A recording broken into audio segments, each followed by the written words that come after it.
हमारा हवाई जहाज भारत के एक अति सुंदर भाग की ओर अग्रसर हो रहा है। ये है बंगाल की खाड़ी में द्वीपों का समूह। अंडमान के नाम से जाने जाने वाले ये द्वीप विश्व के सबसे सुंदर चित्रवत द्वीपों में से हैं। आदिकालीन सौंदर्य का एक संपूर्ण चित्र। अंडमान 184 द्वीपों का एक समूह है।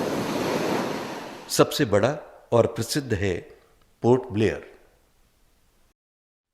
भारत के एकमात्र जीवंत ज्वालामुखी यहीं पर हैं और ये 24 घंटे काला धुआं उगलते रहते हैं। नहीं, ऐसा नहीं है कि इन ज्वालामुखियों के कारण ही इस शांत स्थान को कभी काला पानी नाम दिया गया था। यहां तक कि यह नाम आतंक के पर्याय के रूप में ध्वनित होता था। मात्र लगभग 100 साल पहले अंडमान द्वीप मानव द्वारा मानव पर की जाने वाली सबसे घृणित यातनाओं के स्थल का चित्र प्रस्तुत करता था। यह कहानी भारत के प्रथम स्वतंत्रता संग्राम 1857 से आरंभ होती है। भारत की इस आजादी की लड़ाई ने अंग्रेजी हुक्मरानों को इतना हिला दिया था कि वो बदले में ऐसे दमनकारी उपायों के बारे में सोचने लगे जिससे प्रभावी ढंग से 1857 की क्रांति की पुनरावृत्ति को रोका जा सके। एक ऐसा ही उपाय जो उभरा वो था सबसे उत्साही क्रांतिकारी को भी जिसे किसी भी उपाय से रोका ना जा सके उसे अंडमान द्वीप भेज दिया जाए। जहां अंग्रेजों ने 1857 के स्वाधीनता संग्राम के तुरंत बाद अंडमान द्वीपों को एक जेल बना दिया। 200 स्वाधीनता सेनानियों का पहला जत्था 1858 में लाया गया। रॉस और वाइपर द्वीपों पर पहली जेलें बनाई गईं। कैदियों को जीवन भर के लिए इन द्वीपों पर रखा गया और उन्हें जेलें, दूसरी इमारतें और बंदरगाह बनाने का काम करने को बाध्य किया गया। इन द्वीपों पर 12 महीने वर्षा होती है। इन दलदल भरे रास्तों पर बेड़ियों से जकड़े स्वाधीनता सेनानी चलने और काम करने को बाध्य किए गए ताकि सांपों और बिच्छुओं के बीच रास्ता साफ कर सड़कें बनाई जा सकें। वाइपर द्वीप पर ही स्वाधीनता सेनानी शेर अली को फांसी दी गई थी, जिसके ऊपर तत्कालीन भारत के वायसराय लॉर्ड मेयो की हत्या का आरोप था। समय के साथ इन द्वीपों पर भेजे जाने वाले स्वाधीनता सेनानियों की संख्या निरंतर बढ़ती रही। इसने पोर्ट ब्लेयर में कोठरियों वाली जेल बनाने में उकसाने का काम किया।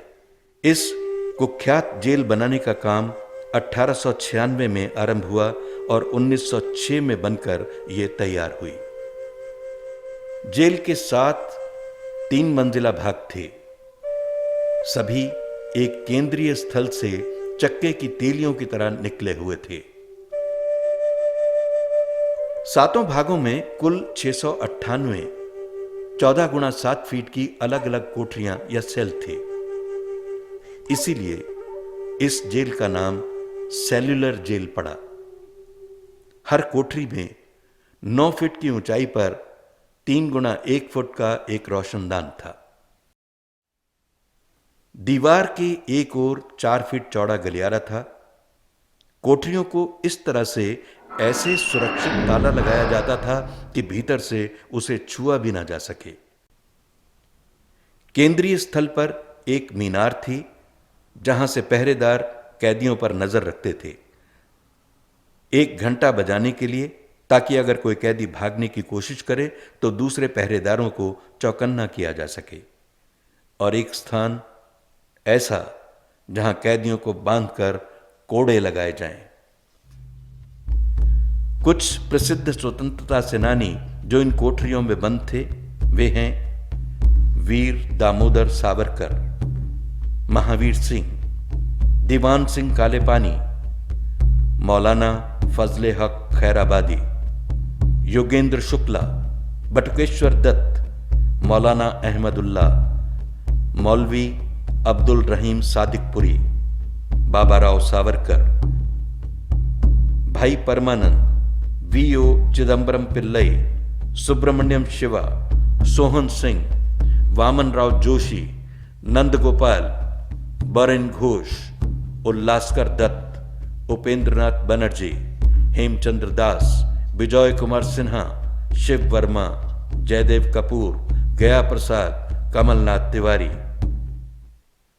हजारों उन देशभक्तों के नाम यहीं विलीन हो गए जिनके बारे में जानकारी नहीं है। कारण कि जापानियों ने 1942 में द्वीप पर कब्जा करते समय उन रिकॉर्डों को भी नष्ट कर दिया। जेल में बंद लोगों को अपमानित किया जाता और यातनाएं दी जाती। जो भोजन उन्हें मिलता वो इंसानों के खाने लायक नहीं होता। रोटी में कीड़े होते, जंगली घास ही सब्जी होती, पीने का पानी दुर्गंध वाला होता।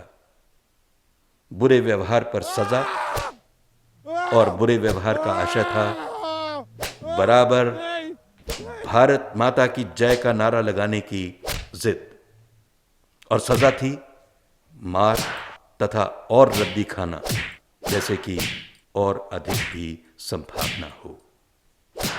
फिर भी नारे लगते रहे, कईयों की मार और भूख के कारण मृत्यु हो गई। कोठरियों में ना शौचालय थे, ना रोशनी, और ना ही पढ़ने के लिए कुछ दिया जाता था। दूसरे लोगों के साथ संवाद का तो प्रश्न ही नहीं उठता। अमानवीय व्यवहार के कारण कई सेनानी पागल हो गए और कईयों ने आत्महत्या की, पर किसी ने भी दया की याचना नहीं की। अंतःवासियों को कठिन कार्यों के लिए बाध्य किया जाता, जैसे कि केवल हाथों से ही नारियल छीलना, बैलों की तरह चलते हुए तैल बीजों से तेल निकालना। कोल्हू से तेल निकालने की इस प्रक्रिया में जल्लाद के फंदे की तरह ही कईयों ने प्राण गंवा दिए। लक्ष्य इतने अवास्तविक थे और उन्हें पूरा ना करने पर सजा। अपेक्षा की जाती थी कि आदमी बैलों से भी अधिक तेल निकाले। इस तरह हर दिन सजा का ही दिन था। कैदियों के साथ किए गए अमानवीय व्यवहार के कारण 12 मई 1933 को सबने सामूहिक भूख हड़ताल कर दी। कैदियों ने अच्छा व्यवहार किए जाने की मांग रखी और पूरा न होने तक आमरण अनशन। इस हड़ताल को रोकने के लिए एक ढंग जो अपनाया गया वो था जबरन खिलाना। पर स्वतंत्रता सेनानी दूसरी ही मिट्टी के बने थे। उन्होंने इस जबरदस्ती का विरोध किया और संघर्ष में कईयों की जान चली गई, क्योंकि तरल खाद्य उनके फेफड़ों में पहुंच गया था। ऐसे ही मरने वालों में एक थे महावीर सिंह, जिनके पार्थिव शरीर को समुद्र में फेंक दिया गया। हड़ताल तोड़ने के लिए तब दूसरा ढंग अपनाया गया, पीने का पानी बंद कर दिया गया। पर हड़ताली प्रतिबद्ध थे। इस हड़ताल ने सारे देश में लोगों को जागृत कर दिया इस बात के लिए कि उनके भाई काला पानी में किस यातना को झेल रहे थे। सारे देश ने एकता का परिचय दिया और हर कहीं विरोध प्रदर्शन हुए। जेल में स्वाधीनता सेनानियों द्वारा दूसरी सामूहिक भूख हड़ताल 25 जुलाई 1937 को हुई। यह हड़ताल भारत की मुख्य धारा पर लौटने के लिए थी। देशवासियों ने इस बात का समर्थन किया और आश्वस्त किया कि भले ही वो अंडमान में आंखों से दूर हैं, पर दिलों से दूर नहीं। सारे भारत की जेलों में बंद स्वतंत्रता सेनानियों ने भी भूख हड़ताल कर अपने भाइयों का समर्थन किया। महात्मा गांधी और दूसरे कांग्रेसी नेताओं रविंद्रनाथ टैगोर के हस्तक्षेप से अंततः 36 दिन के बाद हड़ताल समाप्त हुई और अंडमान से स्वतंत्रता सेनानियों को भारत की मुख्य धरती पर भेजने की प्रक्रिया सितंबर 1937 में आरंभ हुई। नेताजी सुभाष चंद्र बोस 1943 में अंडमान गए और 30 दिसंबर 1943 को सेल्यूलर जेल से मात्र 200 मीटर की दूरी पर तिरंगा फहराकर उन्होंने भारत की आजादी की प्रक्रिया आरंभ कर दी। हालांकि 1945 में अंग्रेजों ने अंडमान द्वीप समूह पर फिर से कब्जा कर लिया। आज सेल्यूलर जेल जाना एक तीर्थ यात्रा की तरह है। ये जेल धरती के उन सपूतों की याद दिलाती है जिन्होंने अपने प्राणों की बाजी लगाकर आजादी की कीमत चुकाई। वो आजादी जिसका हम आज आनंद के साथ उपभोग कर रहे हैं। जब भी आप अंडमान द्वीप समूह के अनुपम सौंदर्य का आनंद लें, चूने की पत्थरों की गुफाओं की ओर जरूर जाएं, या फिर समुद्र की तलहटी में मूंगे की चट्टानों अर्थात प्रवाल भित्ति को भी देखें, पर उनको न भूलें जिन्होंने अपने प्राण न्यौछावर कर हमें ये स्वतंत्रता दिलाई है। मेरे वतन के लोगों, जरा आँख में भर लो पानी, जो शहीद हुए हैं उनकी जरा याद करो कुर्बानी। ऐ मेरे वतन के लोगों, जरा आँख में भर लो पानी, जो शहीद हुए हैं उनकी जरा याद करो।